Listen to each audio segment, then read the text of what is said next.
ஓம் நமச்சிவாய. திருச்சிற்றம்பலம். சிவாய நமக. சிவசிவாய நமக. உன்னை தேடி ஒரு நல்ல செய்தி விரைவிலேயே வரும்.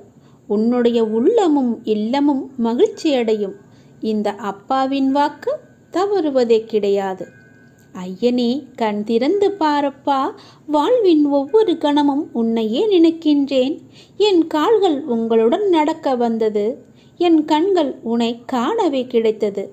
இந்த பிறவியிலேயே உனக்காக உண்டானது. இறைவா, என் உடலில் ஒரு சொட்டு உதிரம் இருக்கும் வரையிலும் உன்னை காணும் வரம் வேண்டும். அருள் புரிவாய் அப்பாவே. ஆபத் பாந்தவனே, இன்பம் தருபவனே, ஈகை அளிப்பவனே, ஊழ்வினையை அளிப்பவனே, நீங்களே எங்களை பார்த்து கொள்ளுங்கள் அப்பா என்று அவரிடம் நீங்கள் சரணடைந்து விடுங்கள். நான் ஒவ்வொரு மனிதனிடமும் பேசிக்கொண்டிருக்கிறேன். அவர்கள்தான் என்னை அறிந்து கொள்ள முடியாமல் தவித்து கொண்டிருக்கின்றனர். எப்பொழுதுமே பேசிக்கொண்டேதான் இருப்பேன். நான் யாரிடம் பேசினேன் என்பது அல்ல கேள்வி. யார் யாரெல்லாம் நான் பேசியதை கவனித்தார்கள் என்பதுதான் என்னுடைய கேள்வி. நீங்கள் என் பேச்சை கவனித்தீர்களா? இல்லை, இந்த காதில் வாங்கி அந்த காதில் விட்டீர்களா என்று நீங்களே கொஞ்சம் யோசித்து பாருங்கள். என் பேச்சை கேட்டிருந்தால் இப்படி இன்று இது ஆகியிருக்காது. உங்களோடு தொடர்பு கொள்ள இந்த பரந்த அண்டம், இந்த பிரபஞ்சம் முழுவதுமே நான் இயங்கிக் கொண்டிருக்கிறேன். ஆகவே இனிமேலாவது நான் பேசுவதை கவனமாக கேளுங்கள். போகிற போக்கில் நீங்கள் போக வேண்டாம். வாழ்க்கையில் கவலைகள் நிரம்பி துவண்டுவிடும் தருணத்தில் உன்னுடன் யாரும் இல்லையே என நினைத்து நீ கலங்காதே. யார் இல்லாவிட்டாலும் என்ன, உன்னை படைத்த உன் சிவன் சாய்ராம் உன்னுடன் இருக்கிறான் என்பதை நினைத்து நீ மகிழ்ச்சி கொள். பிச்சை எடுக்கும் நிலை வந்தாலும் சிவனையும் சாய்ராம் என நினை. நீ எப்போது வேண்டுமானாலும் வாழ்வில் நிச்சயமாகவே உயரலாம். நல்லதையே நினைத்துப்பார், நல்லதையே செய்து பார். உங்கள் வாழ்க்கையில் நல்ல திசையை நோக்கி செல்லவில்லை, நல்ல திசை என் கண்களுக்கு புடப்படவில்லை என்றால் நீங்கள் செய்ய வேண்டியது ஒன்றுதான். உங்கள் இரு கண்களையும் இறுக்கமாக மூடிக்கொண்டு அப்பாவின் பெயரை சொல்லுங்கள். நீங்கள் என் கையை பிடிக்கும்போது எதுவுமே தவறாக நடக்காது. கண்களை மூடி எனக்கு முன்னால் அமர்ந்து என்னுடைய நாமத்தை சொல்லிக்கொண்டே வாருங்கள். உங்களுக்கு துணையாக நான் உன் கையை பிடித்து அழைத்து கொண்டு போவது உங்களுக்கு தெரியும். நீ எதை நோக்கி நீ பயணப்பட வேண்டும் என்று நினைக்கிறாயோ அதை நோக்கி நானே என் கையை பிடித்து அழைத்து கொண்டு செல்வேன். நீ கவலைப்படாமல் இரு. இனிமேல் உனக்கு எல்லாமே ஏற்றமாகத்தான் இருக்கப் போகிறது. நான் உன் கையை இறுக்கமாகவே பிடித்து கொள்கிறேன். நீ என்னை விட்டு விடாதே. நீயும் என்னை இறுக்க பிடித்துக்கொள். உனக்கு துணை நான் தான். வாழ்வில் உனக்கான தேடல் நிச்சயம் கிடைக்கும். அதற்காக உன்னுடனே நான் துணை நிற்பேன். நீ எதற்குமே கலங்காதே. உன் தேடல் எதுவோ அதை நோக்கி நீ பயணப்பட்டு கொண்டே இரு. என் துணை நிச்சயமாக உனக்கு இருக்கும். உன் கண்ணில் வடியும் கண்ணீரை துடைக்க நானே வருவேன். நானே உனக்கு துணையாக இருப்பேன். நீங்கள் சற்று திரும்பி பாருங்கள். உங்களை கஷ்டப்படுத்திய நாட்கள் எல்லாம் கற்றுக் கொடுத்த நாட்கள் என்று உங்களுக்கே தெரிய வரும். அத்தகைய அனுபவங்களை சேகரித்து வையுங்கள். இனி வரும் நாட்களில் எச்சரிக்கையோடு செயல்பட அதுவே உங்களுக்கு உதவியாக இருக்கும். கவலைப்படுவதற்கு காரணங்களை தேடாமல் ஒவ்வொரு நிகழ்விலும் உள்ள யதார்த்தத்தை எண்ணி மகிழ்ச்சியாக இருக்க பழகி கொள்ளுங்கள். எந்த சூழ்நிலையிலும் முயற்சியை மட்டும் கைவிடாதீர்கள். விதியின் பயனில்லை என்றாலும் முயற்சியின் பலன் கட்டாயம் உண்டு. காலில் மிகச்சிறிய முள் குத்தி இருந்தால் கூட எவ்வாறு விரைவாக ஓட முடியாதோ அதே போல உங்கள் மனதில் சிறிய சிறிய பிரச்சனைகள் உங்கள் செயல்பாட்டு திறனை பாதித்தால் நீங்கள் பெரிய வாய்ப்புகளை உரிய தருணத்தில் சரியான முறையில் பயன்படுத்தி வெற்றி காண முடியாது. எனவே சிறு பிரச்சனைகளுக்கு முக்கியத்துவம் தராமல் அப்பிரச்சனைகளுக்கு உடனுக்குடன் தீர்வு கண்டு நமது மனதை மிகவும் அமைதியான முறையில் வைத்துக்கொள்வது நமக்கு விரைவிலேயே வெற்றியை ஈட்டி தரும். வாழ்க்கை முடிவற்ற சாத்தியங்கள் நிறைந்தது. நன்மைகளை அறுவடை செய்ய சரியான நேரத்தில் சரியானதை செய்யுங்கள். கடும் உழைப்பு என்பது ஒரு சந்தோஷம். அதை செய்து கொண்டே இருக்க வேண்டும். வெகு நிச்சயமாய் ஏதோ ஒரு கணத்தில் அந்த கிரீடத்தை தலையில் வைக்கும். அந்த கணம் யாருக்கும் கிரீடம் என்று தெரியாது. ஆனால் உழைப்பவர்களுக்கு கிரீடம் நிச்சயமாகவே உண்டு. ஒருபோதும் உழைப்பவர் தோற்று போக மாட்டார். உழைப்பவருக்கே உழைப்பின் அருமை தெரியும். ஆகவே உழைப்பதை ஒரு வைராக்கியமாக கொண்டு உழைத்து வெற்றி பெற்று நீங்கள் வாழுங்கள். இந்த அப்பாவின் துணை உங்களுக்கு எப்போதுமே இருக்கும். என் அனுக்கிரகத்தால் இந்த பிறவியில் என்னை நீ ஆராதித்து கொண்டிருக்கிறாய். அப்படி என்னை வணங்கும் அவகாசம் உனக்கு கிடைத்ததே ஒரு பெரிய யோகம். நீ இப்பிறவிக்கு சாட்சி. நான் உன் பூர்வ ஜென்மங்கள் அனைத்திற்குமே சாட்சியாக இருப்பேன். நீ எதை பற்றியுமே கவலைப்படாமல் உன்னுடைய இலக்கு எதுவோ அதை நோக்கி நீ பயணப்பட்டு கொண்டே இரு. உன் இலக்கில் எந்த ஒரு கெடுதலும் வராமல், எந்த ஒரு தடையும் வராமல் நான் பார்த்து கொள்கிறேன். இந்த உலகம் என்பது எல்லோருக்குமே சமம்தான். யாரும் இங்கே அனாதைகள் அல்ல. யாரும் இங்கே உற்றார் உணர்வுகள் இல்லாத தனியாக விடப்பட்ட நபர் அல்ல. எல்லோருக்குமே எல்லாமே இருக்கின்றது. யாரும் எதுவும் இல்லாமல் இங்கே இருக்கவில்லை. அவர்களுக்கு துணையாக நான் இருக்கிறேன். இந்த உலகத்தில் உயர்ந்தவர் தாழ்ந்தவர் என்று யாருமே கிடையாது. யாரும் ஏழையும் அல்ல, யாரும் பணக்காரரும் அல்ல. யாரும் உயர்ந்த ஜாதியும் அல்ல, யாரும் தாழ்ந்த ஜாதியும் அல்ல. யாரும் யாரை விடவும் உயர்ந்தவர் என்றோ தாழ்ந்தவர் என்றோ மதிப்பு மிக்கவர் என்றோ அறிவானவர் என்றோ அழகானவர் என்றோ உங்களையும் நீங்கள் மற்றவர்களையும் நினைக்க வேண்டாம். இந்த பூமியில் ஒவ்வொரு மனிதர்களுமே சிறப்புக்குரியவர்தான். அனைவருமே தத்தம் துறைகளில் சிறப்பானவர்களே. வெட்ட வெளியில் உச்சி வெயிலில் வியர்வை சிந்த நிலத்தில் உழைத்து களைப்பவர்கள் ஆணாக இருக்கட்டும் பெண்ணாக இருக்கட்டும், யாவருக்குமே எல்லோருக்குமே உள்ளதை போல் சுயமரியாதை, கோபம், வலி, மகிழ்ச்சி, பசி, உறக்கம், இழிச்சொல்லின் வலி, புறக்கணிப்பின் வலி போன்ற தனிமனித உணர்ச்சிகள் அத்தனையும் அனைவருக்குமே உண்டு. அவர்களும் மனிதர்கள்தான். உண்மையில் உயர்ந்தவர் தாழ்ந்தவர் என்று யாருமே இல்லை. சில வாய்ப்புகள்தான் யார் இந்த பொழுதில் அவசியமானவர் என்பதை நமக்கு புரிய வைக்கிறது. அந்த புரிதலை உணர்ந்து கொள்பவர்கள் மனித நேயத்துடனே நடந்து கொள்வர். மனிதநேயம் கொண்டவர்களாலேயே மக்களை திருப்திப்படுத்தும் சேவையை வழங்க முடியும். அவர்களே மரணித்தாலும் மனிதர்கள் மனங்களில் இடம் பிடித்து எப்போதும் அழியா புகழுடன் இருப்பார்கள். மனிதர்கள் யாராயினும் அவர்கள் அனைவருமே சமம்தான். உயர்ந்தவர் என்றோ தாழ்ந்தவர் என்றோ படித்தவர் என்றோ படிக்காதவர் என்றோ ஏழை என்றோ பணக்காரன் என்றோ கருப்பு என்றோ சிவப்பு என்றோ உயர்ந்த ஜாதி என்றோ தாழ்ந்த ஜாதி என்றோ எந்த இருமே கிடையாது. அப்படிப்பட்ட நிலை நிச்சயமாகவே மாற வேண்டும். சமத்துவம் என்ற நிலை நிலவ வேண்டும் என்றால் மக்கள் மனதில் மாற்றம் ஏற்பட வேண்டும். ஏற்பட்டே ஆக வேண்டும். எனக்கு எல்லோருமே சமம்தான். நான் யாரையும் ஏற்று இரக்கத்தோடு நான் பார்ப்பதே இல்லை. அது நம்மிடமிருந்தே தொடங்குவோம். இனி ஒரு உலகம் புதிதாக அமைப்போம். நிகரான மனிதர்களை மதிப்போம். நாமாக வாழ்வோம். முதலில் மனிதனாக வாழ்வோம். நான் யாரையும் ஏற்றம் இரக்கம் கொண்டு பார்க்காமல் அனைவரையும் சமமாகவே பார்க்கிறேன். எல்லோருமே என்னுடைய குழந்தைகள்தான். நீங்களும் அப்படியே பாருங்கள். சிவன் தன் தலையை பிரசூடியதற்கான காரணம் தெரியுமா? சந்திரனுக்கு அடைக்கலம் தந்தவர்தான் நம்முடைய சிவன். இந்து மதத்தின் மிக முக்கியமான கடவுள்களில் ஒருவர் சிவபெருமான். பொதுவாக சிவபெருமான் மிகவும் கோபப்படக்கூடிய கடவுள் என்று அனைவராலும் கூறப்படுபவர். ஆனால் உண்மையில் அவர் கெட்டவர்களுக்கு மட்டும்தான் ருத்ரமூர்த்தி. தன் பக்தர்களுக்கு எப்போதுமே அவர் சாந்த மூர்த்திதான். தன்னை முழுமையாக நம்பும் பக்தர்களுக்கு சிவபெருமான் அவர்கள் வேண்டும் வரங்களை வழங்கக்கூடியவராவார். பொதுவாக மற்ற கடவுள்களிடமிருந்து சிவபெருமான் மிகவும் சக்தி வாய்ந்த வித்தியாசமானவர்.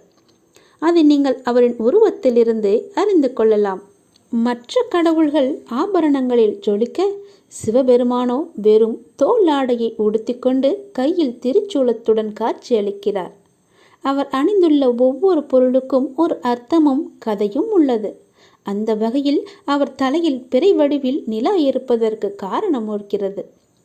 சிவபெருமானுக்கு சந்திரசேகர் என்ற ஒரு பெயர் உள்ளது. அதற்கு காரணமே அவர் தலையில் இருக்கும் பிறைதான். சந்திரன் என்றால் நிலா என்று பொருள். சேகர் என்பதற்கு உச்சம் என்பது பொருள். உச்சத்தில் நிலவை கொண்டவனே என்பதன் அர்த்தம்தான் சந்திரசேகர் என்பதாகும். ஆனால் சிவபெருமான் ஏன் தலையில் நிலவை வைத்திருக்க வேண்டும்? அந்த காரணத்தை, அதன் பின் இருக்கும் கதையையும் இந்த பதிவில் நாம் இங்கே காணலாம். சிவபுராண குறிப்புகளின்படி பிரம்மாவின் மகனான தக்ஷ பிரஜாபதி 27 நட்சத்திரங்களை தன் மகளாக கொண்டிருந்தார். அவரின் அனைத்து மகள்களும் சந்திரனுக்கு மணம் முடித்து வைக்கப்பட்டனர். 27 மனைவிகள் இருந்தாலும் ரோஹிணி மீது மட்டும் அதீத ஈர்ப்பு கொண்டிருந்தார். எனவே இதனால் மற்ற மனைவிகள் அவரின் மீது அதிக பொறாமை கொண்டனர். தட்சனின் மகள்களான 27 பெண்களை சந்திரன் திருமணம் செய்தான். திருமணத்தின் போது அனைத்து பெண்களிடமும் சமமாக அன்பு செலுத்துவேன் என்று உறுதியளித்த சந்திரன் ரோஹிணியிடம் மட்டுமே அதிக அன்பும் பாசமும் கொண்டிருந்தான். இதனால் மற்ற பெண்கள் அனைவரும் கலங்கி நின்றனர். இது பற்றி அறிந்த தட்சன் கோபத்தில் சந்திரனின் அழகு தேய்ந்து போகட்டும் என்று சாபம் கொடுத்தான். பிரஜாபதியின் சாபத்தால் சந்திரன் கடலுக்குள் தஞ்சம் புகுந்தார். நிலவு இல்லாததால் இயற்கையின் சமநிலை சீர்குலைந்து இயற்கையை சார்ந்திருந்த அனைத்து உயிரினங்களும் இதனால் பாதிப்படைந்தனர். எனவே தேவர்கள் அனைவரும் சிவபெருமானிடம் இந்த பிரச்சனையிலிருந்து காப்பாற்றும்படி வேண்டினார். தன்னிடம் இருந்த பாதி ஒளியை வைத்துக்கொண்டு நிலா சிவபெருமானின் தலையிலே தஞ்சமடைந்தார். இதையடுத்து சந்திரனுக்கு தனது தலையில் அடைக்கலம் கொடுத்தார் என்ற சிவபெருமான் அவர் தன் தலையில் சந்திரனை சூடியதும் சந்திரன் வளரத் தொடங்கினான். இப்படிதான் தேய்பிறை வளர்ப்பிறை என்று உருவானது. சிவபெருமான் பாதி ஒளி பொருந்திய நிலவை தலையில் அணிந்து கொண்ட பிறகு தன் சக்தி மூலம் அடுத்த 15 நாட்களுக்கு நிலவின் ஒளியை அதிகரிப்பதில் வெற்றி கண்டார். அடுத்த 15 நாட்களில் நிலா மீண்டும் தேயத் தொடங்கியது. அதுதான் அமாவாசை பௌர்ணமி. சிவபெருமான் மகாகால் என்று அழைக்கப்படுகிறார். அதற்கு அர்த்தம் காலங்களை கடந்தவர் என்பதாகும். நிலா தேய்வதும் வளர்வதும் சிவபெருமானாலேயே கட்டுப்படுத்தப்படுகிறது. அதற்கு காரணம் சிவபெருமான் தான். நேரத்தை கட்டுப்படுத்துபவராவார். பலமுறை மக்களை காப்பாற்றிய சிவபெருமான் உயிரினங்களை காப்பாற்ற மேற்கொண்டும் என்ன வேண்டுமென்றாலும் செய்வார். சந்திரனை சிவபெருமான் தனது திருமுடியில் அமர்த்தியது ஒரு சோமவார தினத்தில்தான். 14 ஆண்டுகள் தொடர்ச்சியாக சோமவாரம் பூஜை செய்யும் கணவன் மனைவிக்கு முக்தி கிடைக்க வழி செய்ய வேண்டும் என்று சந்திரன் ஈஸ்வரனை வேண்டிக் கொண்டான். அவனது விருப்பத்தை சிவபெருமான் நிறைவேற்றினார். ஆம், நாம் தொடர்ச்சியாக 14 ஆண்டுகள் சோமவார விரதத்தை கடைபிடித்தால் இறைவனின் திருப்பாதத்தை அடையலாம். தென்னாடுடைய சிவனை போற்றி, என் நாட்டவர்க்கும் இறைவா போற்றி என்று வேண்டுபவர்களும் நிறையவே இருக்கின்றனர்.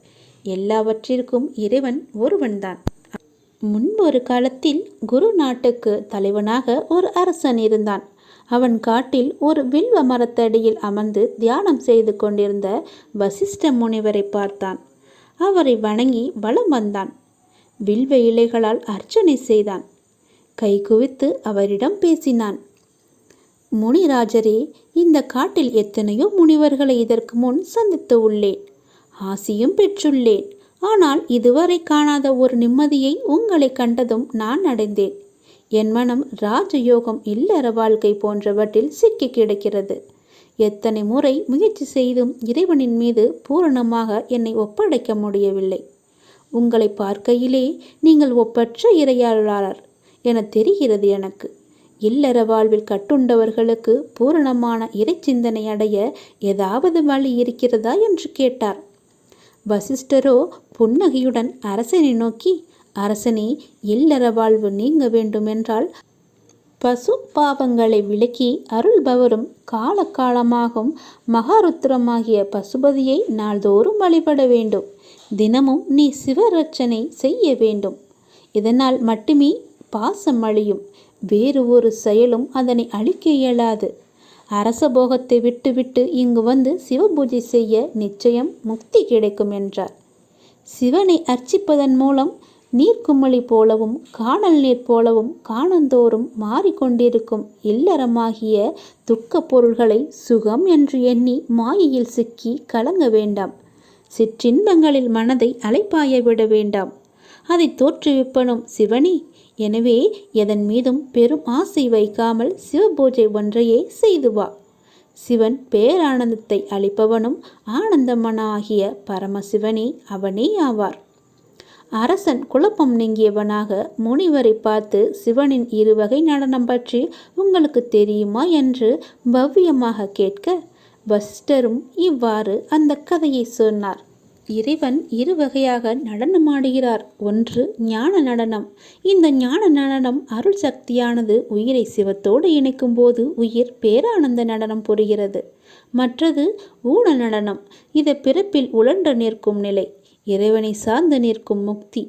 இந்த நிலை ஞான நடனமாக இவ்விரண்டிற்கும் இடையில்தான் உயிர் உள்ளது என்று விளக்கி சொல்லவும் ஐயம் தெளிவடைந்த அரசன் அவரை வணங்கிச் சென்றான். ஊன நடனம் ஒரு பால் ஒரு பாலா, ஞான நடனம்தான் நடுவே நாடு. இப்படி திருவருட்பாவில் ஒரு பாடல் வரிகள். ஊன மற்றும் ஞான விஷயங்களில் நடுவே எதையாவது ஒன்றை பற்றி நிற்கும் இயல்பை உடையது ஆன்மா. அதாவது ஆன்மாவின் இயல்பு என்னவென்றால் அது எதை சார்ந்து இருக்கிறதோ அது போல் அல்லது அதாகவே ஆகிவிடும். ஆன்மா முன்பு செய்த தவ பயனால் இதுவரை உள்ளிருந்து இறையின் இருத்தல், பின்னர் ஒரு கட்டத்தில் குருவாக வெளியில் தோன்றுவர். குரு தன் சிஷ்யனாகிய சீவன் அறிய வேண்டியதை அவன் அறிவில் பொருத்தி அறிவிப்பார். குருவின் உபதேசத்தால் ஆன்மா சிவனின் திருவடியையே சேரும். இதுதான் பொருள். சிவனின் ஊன நடனம் பாச ஞானத்தையும், ஞான நடனம் பதி ஞானத்தையும் ஆன்மாக்களுக்கு கொடுக்கிறது. பதி ஞானத்தையும் பாச ஞானத்தையும் ஒரே சமயத்தில் ஒன்றாக பெற முடியாது. காரணம், பந்த பாச சேற்றில் சிக்கியிருக்கும் மனித மனம் ஞானத்தை அத்தனை எளிதில் அடைந்து விடாது. அதையே பற்றி இருக்கும். ஆன்மா அதை விட்டால்தான் பதிஞானம் கிடைக்கும். சிவமறைப்பொருள் இத்தகைய பதிக்கும் பாசத்துக்கும் இடைநடுவிலே சிக்கியுள்ள ஆன்மாவை தூய்மைப்படுத்தி பக்க சார்பின்றி நடுவு நிலையில் நிலைக்கச் செய்து பொய்யான பாச பொருளை மாயை என்பதை விளக்கி காட்டும். பாசம் என்பது ஆணவம், கர்மம், மாயை என்ற 3 பொருளாகும். இதில் ஆணவத்துக்கும் மாயைக்கும் பிறந்த பிள்ளையே கர்மம். இந்த கர்மம் இரு வினையாகச் செயல்படும். அதாவது நல்ல செயல்களுக்கு தீய செயல்களுக்கும் சேர்ந்த கர்மா பலன்கள் உதயமாகும். இதன் மூலம் காரணம் என்னவென்றால் அறியவும் அறியாமை ஆகிய இரண்டும் தான். இந்த இரண்டும் ஒரு நாணயத்தின் 2 பக்கங்கள். நாணயத்தின் பக்கங்களை திருப்பினால் நாணயம் அழிந்து விடுமா என்ன? அதுபோலத்தான் நிறைந்த அறிவின் மூலம் செய்யும் நற்செயல்களால் கர்மம் அகன்று விடாது. நன்மையே செய், தீமை தானாகவே நீங்கிவிடும் என்பதுதான் மெய்யுணர்வு. நல்ல செயல்களால் புண்ணியமும் தீய செயல்களால் பாவமும் உண்டாகின்றன. இந்த தீய செயல்கள் புரிகின்ற போது நம்முடைய மனமானது மேலும் மேலும் மாயையில் சிக்கி உண்மை நிலையை அறியாமல் பிறவிகளை எடுத்து கொண்டே இருக்கும். மனதை கெடுக்கும். தீய உணர்ச்சிகளை நீக்கி சுத்தம் செய்தலே அறமாகும். ஒருவன் தன் மனதில் இரு வினையாகிய குற்றம் மாசு எதுவும் இல்லாதவனாக இருப்பதே அறம். மன தூய்மை இல்லாமல் செய்யப்படும் எந்த செயலும் வெறும் ஆறாத தன்மையுடையது. இத்தகைய உண்மையான அறம் சார்ந்த நற்செயல்கள் அடுத்தடுத்த உயர்வான தேடல்களுக்கு வழிவகுக்கும். ஆனால் புண்ணியம் செய்தாலும் சரி, பாவம் செய்தாலும் சரி, அதன் கர்ம பலன்கள் ஆன்மாவில் படிந்திருக்கும். எத்தனை பிறவி எடுத்தாலும் அது தீப்பந்தமாக தொடர்ந்துவிடும். அதை களைந்து எரிந்து மற்றற்ற செயல்களில் உன்னில் இருக்கும் சிவனை அறிந்து ஆன்மா விடுதலை அடைவதே சிவதத்துவத்தின் சாரம். நல்வினை தீவினை ஆகிய இரண்டிலும் பற்று இருந்தால் மட்டுமே இந்த இருவினையால் ஏற்படும் கர்மா அழியும். அப்போது இறைவனின் அருள் சக்தி ஆன்மாவின் மீது பதியும். இதுவே சக்தி பாதம் என்கிறது சைவ மரபு. சக்தி நிபாதம் பெறுவதற்காக இரு வினையை இறைவனிடமே ஒப்படைத்து விட வேண்டும். அப்போதுதான் பதிஞானத்தை நம்மால் அடைய முடியும். சக்தி வடிவு சகல ஆனந்தமும் ஒத்த ஆனந்தம் உமையவள் மேனியாம். சக்தி வடிவு சகலத்து எழுந்து ஞாயிரண்டு ஒத்த ஆனந்தம் ஒரு நடமாமே. இன்புற்று நிலை எல்லாவற்றிலும் சக்தியின் கலப்பு உள்ளது. சீவர்களின் ஆனந்தம் அடையத் தோன்றும் சகல வடிவமும் சக்தியின் வடிவமேயாகும். சிவனது அறிவில் சத்தாக சித்தாகவும் ஆனந்தமாகவும் நிறைபெற்ற ஆனந்தமே உமையாலையின் திருமேனியாகும். சக்தியினது வடிவு சீவர்களிடமிருந்து விளங்கி சிவனும் கலப்பதில் உண்டாகும் ஆனந்தமே ஒரு நடனமாகும். சிவன் சத்தாகவும் சித்தாகவும் ஆனந்தமாகவும் உள்ளது. சிவன் சிவத்தை விரும்பி அதில் திளைப்பதில் சிவனும் சத்தமாகவும் சித்தாகவும் ஆனந்தமாகவும் ஆகிறது. சிவன் முற்றிலும் சத்து சித்து ஆனந்தம் ஆகிவிடில் சிவனே சிவனுக்கு சக்தியாகிவிடும். அப்போது இரண்டும் ஒத்த நிலை அமைகிறது. சிவனும் சீவனும் ஒத்த நிலையில் விளையும் ஆனந்தமே அற்புத நடனமாகும். அனுதினமும் நொடிதோறும் சுவாசமே சிவனாக இருக்கும் நிலைதான் உண்மையான ஆன்மீக நிலை. ஓம் நமச்சிவாய என்ற நாமம் இயல்பாகவே உன்னுள் உரைத்திருக்க வேண்டும். நமச்சிவாய என்ற நாமத்தின் விரிவாக்கம் சொல்கிறேன், கேட்டுக்கொள்ளுங்கள். நமச்சிவாயத்தில் ந என்ற எழுத்தின் பொருள் அங்கி எனப்படும் நெருப்பு. ம என்பதன் பொருள் மிதிக்கப்படும் முயல்கள். சி என்பதன் பொருள் துடு. வா என்பதன் பொருள் வீசுகரம். ய என்பதன் பொருள் அபயகரம். நமச்சிவாய என்பதின் பொருளே இதன் அர்த்தமாகும். உலக வாழ்க்கையில் வாழும் மனிதர்கள் இல்லறத்தில் இருந்து கொண்டே விலகி இறைவனை உணர வேண்டும். அதற்கான வழிமுறைகளை தேட வேண்டும். மனதில் ஒலிக்கும் ஓம் என்ற பிரணவ ஓசையை உணர்ந்து அதனை சிவத்தின் திருநடன ஒளியாக உணர்ந்து அதனுடன் ஒன்றியிருக்க வேண்டும். சிவனையும் அவன் அருளையும் மட்டுமே நினைத்திருக்க ஆன்மா வயப்படும். வேற்று எண்ணங்கள் உலக மாயைகள் நீங்கி இறைவனை மட்டுமே எண்ணும்போது இறை உணர்வு இயல்பாகவே நமக்குள் உறைந்துவிடும். நம் இயல்பிலேயே சிவனை அடையும் கருவிகளில் நமக்கு இருக்கிறது. அக்கருவிகளை கொண்டு முயற்சி செய்தால் இறை தானாகவே வழிகாட்டும். சிவனை அறிதலே வாழ்வின் ஒட்டுமொத்த தேடலின் பயன். அவனை உணர்தலே இன்பம். சிவத்துக்குரிய எல்லைகளை வார்த்தைகளால் விளக்கிச் சொல்ல இயலாது. ஆன்மாவால் சொற்களால் புரிந்து கொள்ள முடியாது. சிவதாண்டங்கள் எத்தனை என்று தெரியுமா? சிவதாண்டவங்கள் 108 உள்ளன. அதில் 12 தாண்டவங்கள் சிறப்பானவை, அனைவரும் அறியக்கூடிய. இந்த 18ம் அறிய வேண்டிய அற்புத பொக்கிசம். ஆனந்த தாண்டவம், சந்தியா தாண்டவம், சிருங்கார தாண்டவம், திரிபுர தாண்டவம், ஊர்த்துவ தாண்டவம், முனி தாண்டவம், சம்ஹார தாண்டவம், உக்ர தாண்டவம், பூத தாண்டவம், பிரளய தாண்டவம், புஜங்க தாண்டவம், சுத்த தாண்டவம். இந்த 12 தாண்டவங்கள் தான் மிகவும் சிறப்பு வாய்ந்தவை, அதி முக்கியமான அற்புத பொக்கிசமானவை. சிவனின் பாதங்களில் நாம் தஞ்சமடைந்தால் கவலையின்றி சந்தோஷமாகவே வாழலாம்.